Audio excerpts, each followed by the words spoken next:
ಈಗ ಬಿ ನಾಗೇಂದ್ರಣ್ಣ ಒಂದು S T ಸಮುದಾಯದ ವ್ಯಕ್ತಿ. ಬಿ ಜೆ ಪಿಯವ್ರಿಗೆ ಎಸ್ ಟಿ ಸಮುದಾಯನ ಕಂಡ್ರೆ ಆಗಲ್ಲ. SITನ ಫಾರ್ಮ್ ಮಾಡಿದ್ವಿ. ನಮ್ಮ ರಾಜ್ಯದ ಪೊಲೀಸರ ನೇತೃತ್ವದಲ್ಲಿ SIT ಫಾರ್ಮ್ ಆಗಿತ್ತು. SIT ನಾಗೇಂದ್ರಣ್ಣನಿಗೆ ಕ್ಲೀನ್ ಚಿಟ್ ಕೊಟ್ಟಿದೆ. ಹಾಗಾದರೆ ನಮ್ಮ ರಾಜ್ಯದ ಪೊಲೀಸರ ಮೇಲೆ ನಿಮ್ಗೆ ನಂಬಿಕೆ ಇಲ್ವಾ? ಕ್ಲೀನ್ ಚಿಟ್ ಕೊಟ್ಟಿದೆ. ಆದರೂ ಇವರು ಡಿಸ್ಟರ್ಬ್ ಮಾಡಬೇಕು ಅಂತ ಲಾಸ್ಟ್ ಟೈಮ್ ಇವರು ಹೋರಾಟ ಮಾಡೋದು ಅಂತ ರಾಜೀನಾಮೆ ತೊಗೊಂಡಿದ್ವಿ. ಅವರು ಕ್ಲೀನ್ ಚಿಟ್ ಕೊಟ್ಟ ಮೇಲೆ ನಾವು ಮತ್ತೆ ಅವ್ರನ್ನ ನಾಗೇಂದ್ರಣ್ಣನ ಕೊಟ್ಟಿರೋದು. ನಾಗೇಂದ್ರಣ್ಣ ಏನೂ ತಪ್ಪು ಮಾಡಿಲ್ಲ. ಕ್ಲೀನ್ ಚಿಟ್ ಕೊಟ್ಟ ಮೇಲೆ BJP ಅವ್ರು ಯಾರು ರೀ ಕೇಳೋಕ್ಕೆ? ನಾಳೆ ಫ್ಯೂಚರಲ್ಲಿ ಕೋರ್ಟ್ ಏನಾದರೂ ಅವ್ರನ್ನ ತಪ್ಪಿತಸ್ತು ಅಂತಂದರೆ ಆವತ್ತು ನೋಡೋಣ. ಯಾವುದೇ ಕಾರಣಕ್ಕೆ ನಾಗೇಂದ್ರಣ್ಣ ರಾಜೀನಾಮೆ ಕೊಡಬಾರ್ದು, ನಾವು ಕೊಡೋಕ್ಕೂ ಬಿಡಲ್ಲ.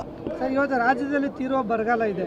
ನಮ್ಮ ಅಶೋಕ್ ಅಣ್ಣನಿಗೆ, ಅಶ್ವಥ್ ನಾರಾಯಣ ಅವ್ರಿಗೆ ಈ ವಿಚಾರ ಮನವರಿಕೆ ಮಾಡಿಕೊಡ್ಬೇಕು. ಅಶೋಕ್ ಅಣ್ಣ, ಅಶ್ವಥ್ ನಾರಾಯಣಣ್ಣ, ಸುನೀಲ್ ಅಣ್ಣ, ದಯವಿಟ್ಟು ಬರಗಾಲದ ಬಗ್ಗೆ ಚರ್ಚೆ ಮಾಡಿ. ಈಗ ಮೊನ್ನೆ ಹೋರಾಟ ಮಾಡಿದಿರಿ ತಾನೆ, ನೀವು ಎಷ್ಟು ಹೋರಾಟ ಮಾಡಿದ್ರೂ ನಾವು ರಾಜೀನಾಮೆ ತೊಗೊಳ್ಳಲ್ಲ, ನಿಲ್ಲಿಸ್ಬಿಡಿ. ಯಾಕೆಂದರೆ ನಾಗೇಂದ್ರಣ್ಣ ಏನು ತಪ್ಪು ಮಾಡಿಲ್ಲ ಸರ್. ಸುಮ್ಮನೆ ಯಾಕೆ ಸರ್ ರಾಜೀನಾಮೆ ಕೇಳೋದು? ರಾಜೀನಾಮೆ ತೊಗೊಳಂಗಿದ್ದರೆ ಲಾಸ್ಟ್ ವೀಕ್ ಅಪಾಯಿಂಟ್ ಏನಕ್ಕೆ ಮಾಡೋರು? ಸೊ ನಾಗೇಂದ್ರಣ್ಣನ ತಪ್ಪಿಲ್ಲ.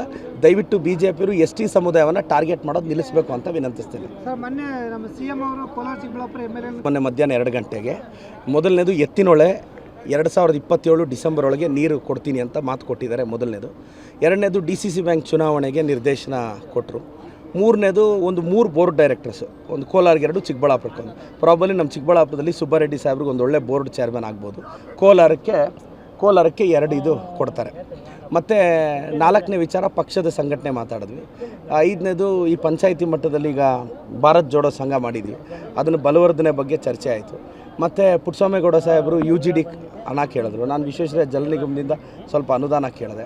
ಹೂವಿನ ಮಾರ್ಕೆಟ್ ಬಗ್ಗೆ ನಮ್ಮ MC ಸುಧಾಕರ್ ಸಾಹೇಬರು ನಾವಿಬ್ಬರು ಪ್ರಸ್ತಾಪಿಸಿದ್ವಿ, ಈಗ ರಿಲೀಸ್ ಮಾಡ್ತೀವಿ ಅಂದಿದ್ದಾರೆ. ಮತ್ತು ಗಂಟ್ಲು ಮಲ್ಲಮ್ಮ ಬಗ್ಗೆ ಸುಬ್ಬಾರೆಡ್ಡಿ ಸಾಹೇಬರು ಪ್ರಸ್ತಾಪಿಸಿದ್ರು. ಎಲ್ಲ ಆಯಿತು. ನಾವು ಮತ್ತೆ 28ರಲ್ಲಿ ನೀವೆಲ್ಲ ಗೆದ್ದು ಬರಬೇಕು ಅಂತ ನಿರ್ದೇಶನ ಕೊಟ್ಟರು. ಅದ್ರ ಪ್ರಕಾರ ನಡ್ಕೊಂಡ್ವಿ ಸರ್. ಇಷ್ಟು ಚರ್ಚೆಯಾದ ಸಂಗತಿಗಳು.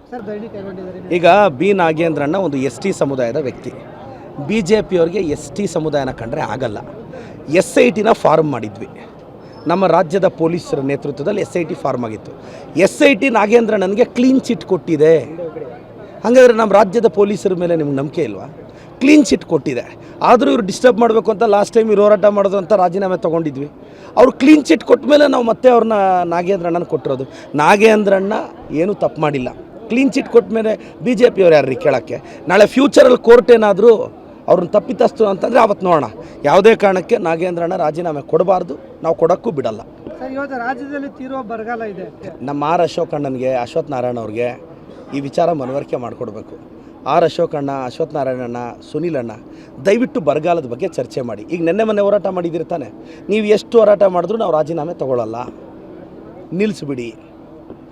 ಯಾಕೆಂದರೆ ನಾಗೇಂದ್ರಣ್ಣ ಏನು ತಪ್ಪು ಮಾಡಿಲ್ಲ ಸರ್. ಸುಮ್ಮನೆ ಯಾಕೆ ಸರ್ ರಾಜೀನಾಮೆ ಕೇಳೋದು? ರಾಜೀನಾಮೆ ತೊಗೊಳಂಗಿದ್ದರೆ ಲಾಸ್ಟ್ ವೀಕ್ ಅಪಾಯಿಂಟ್ ಏನಕ್ಕೆ ಮಾಡೋರು? ಸೊ ನಾಗೇಂದ್ರಣ್ಣನ ತಪ್ಪಿಲ್ಲ. ದಯವಿಟ್ಟು BJP ಅವರು ST ಸಮುದಾಯವನ್ನು ಟಾರ್ಗೆಟ್ ಮಾಡೋದು ನಿಲ್ಲಿಸಬೇಕು ಅಂತ ವಿನಂತಿಸ್ತೀನಿ. ಸರ್, ಮೊನ್ನೆ ನಮ್ಮ CM ಅವರು ಕೋಲಾರ ಚಿಕ್ಕಬಳ್ಳಾಪುರ MLA